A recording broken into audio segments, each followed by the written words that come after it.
পাঠাকান্দি সমষ্টিত উপস্থিত আছো। পাঠাকান্দি কালাচৰা প্ৰাথমিক বিদ্যালয় আছে, তাত ভোটাধিকাৰ সাব্যস্ত কৰি ওলাই আহিছে কৃষ্ণেন্দু পল ডাঙৰীয়া, আৰু মন্ত্ৰী কৃষ্ণেন্দু পলৰ সৈতে মই কথা পাতিবলৈ চেষ্টা কৰিম। ভোট দিলে, গতিকে বতৰ কিছু ডাৱৰীয়া আছিলে, তাৰপিছত ভাল হ'ল, গতিকে হিলদুল ভাঙি লোকসকল ওলাই আহিছে। এটোই আমাৰ আজি নট অনলি পাথাৰকান্দি গোটেই অসমৰ ৰাইজ মানে ভোট প্ৰদান কৰাৰ কাৰণে ভাৰতীয় জনতা পাৰ্টীৰ প্ৰাৰ্থীক আশীৰ্বাদ দিয়াৰ কাৰণে গোটেই অসমৰ ৰাইজ ওলাই আহিছে। তাৰ কাৰণে আমি শুভেচ্ছা আৰু অভিনন্দন জনাইছোঁ। আৰু বিশেষকৈ আমাৰ পাথাৰকান্দিৰ ৰাইজৰ শ্ৰীচৰণে প্ৰণাম জনাইছোঁ। তেওঁলোকৰ ইমান মৰম আশীৰ্বাদ আজি আপোনালোকে দেখিছে, আকৌ ওলাই আহিছে প্ৰত্যেককেইটা চেণ্টাৰত, মানে গোটেই ৰাইজ ওলাই আহি আশীৰ্বাদ দি আছে। এইটোৱেই আমাৰ মাননীয় মুখ্যমন্ত্ৰী মহোদয়ৰ ওপৰত গোটেই পাথাৰকান্দি ৰাইজৰ এটা আস্থা আছে, এটা বিশ্বাস আছে। ভাৰতীয় জনতা পাৰ্টিৰ ওপৰত এটা আস্থা আৰু বিশ্বাস আছে। তাৰ কাৰণে সকলো ৰাইজ ওলাই আহিছে, ভোট প্ৰদান কৰি আছে, আৰু বিশেষকৈ ভাৰতীয় জনতা পাৰ্টিৰ ওপৰত তেওঁলোকৰ পুৰা ছাপোৰ্টটো তেওঁলোকে জনালে।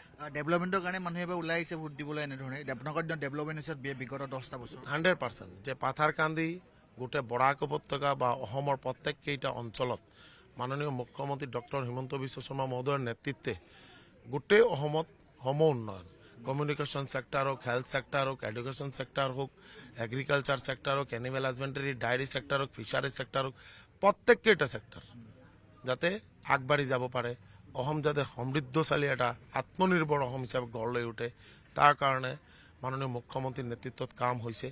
আৰু বিশেষকৈ কমিউনিকেশ্যনৰ লগত এডুকেশ্যন ছেক্টৰ, আমাৰ ছোৱালীবোৰ যাতে ভালকৈ পঢ়া শুনা কৰিব পাৰে, তাৰ কাৰণে তেওঁলোকৰ নিযুত মইনা আঁচনি যিটো তেওঁলোকৰ পঢ়াৰ কাৰণে এইটো বহুত ভাল এটা ছাপোৰ্ট, ফাইনেন্সিয়েল ছাপোৰ্ট।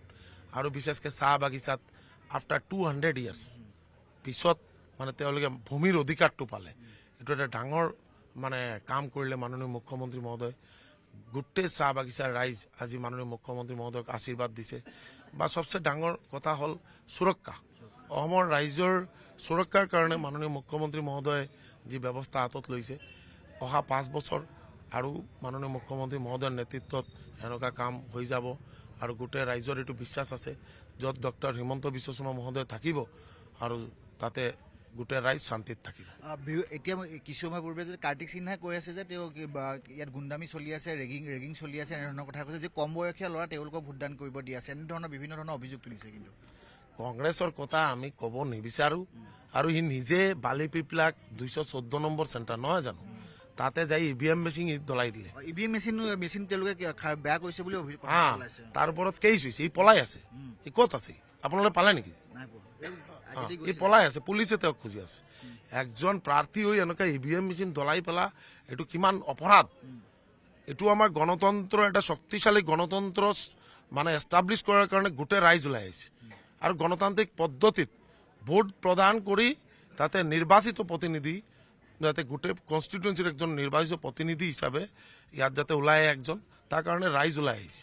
আৰু এই যে EVM মেচিন দলাই পেলোৱা, এইটো কিমান মানে বেয়া কাম কৰিছে, তাৰ কাৰণে মই ধিক্কাৰ জনাইছোঁ। আৰু কংগ্ৰেছে সদায় বিচাৰে যে তেওঁলোকে ভোট কেপচাৰ কৰা, বিভাজনৰ ৰাজনীতি কৰা, তোষামোদৰ ৰাজনীতি কৰা, এইটোৱেই কংগ্ৰেছৰ কাম। যাৰ কাৰণে কংগ্ৰেছক সকলোৱে মিলি আপোনালোকে দেখিব কোনো পাথাৰকান্দিত কংগ্ৰেছ নাই, এটা জেগাতেই কংগ্ৰেছ আছে। ক'ত আছে আপোনালোকে জানে, ময়ো জানো।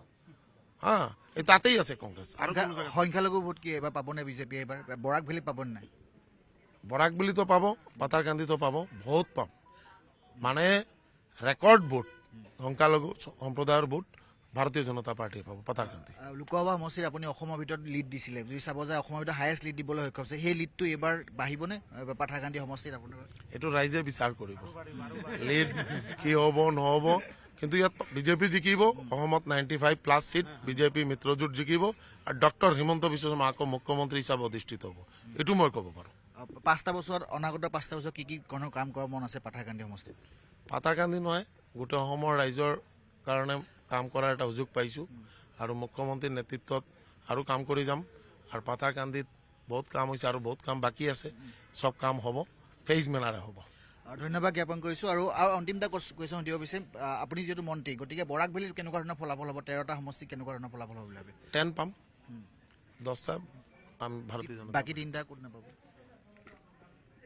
3টাতো আপোনালোকে জানে, য'ত কংগ্ৰেছ বা য'ত মানে তেওঁলোকে ভাল পায় যি বস্তু এইটো আছে, তাতেই ধন্যবাদ জ্ঞাপন কৰিছোঁ। এয়া আছিলে মন্ত্ৰী কৃষ্ণেন্দু পল। তেওঁ ইতিমধ্যে ভোটাধিকাৰ সাব্যস্ত কৰি ওলাই আহিছে আৰু নিজৰ ভোটাধিকাৰ সাব্যস্ত কৰিছে। আৰু এনেদৰে দেখিব পোৱা গৈছে যে প্ৰত্যেকটো যি চেণ্টাৰ আছে সেই চেণ্টাৰত লোকসকল ওলাই আহিছে, হিলদুল ভাঙি ভোটাধিকাৰ সাব্যস্ত কৰা ওলাই অহা দেখিবলৈ পোৱা গৈছে।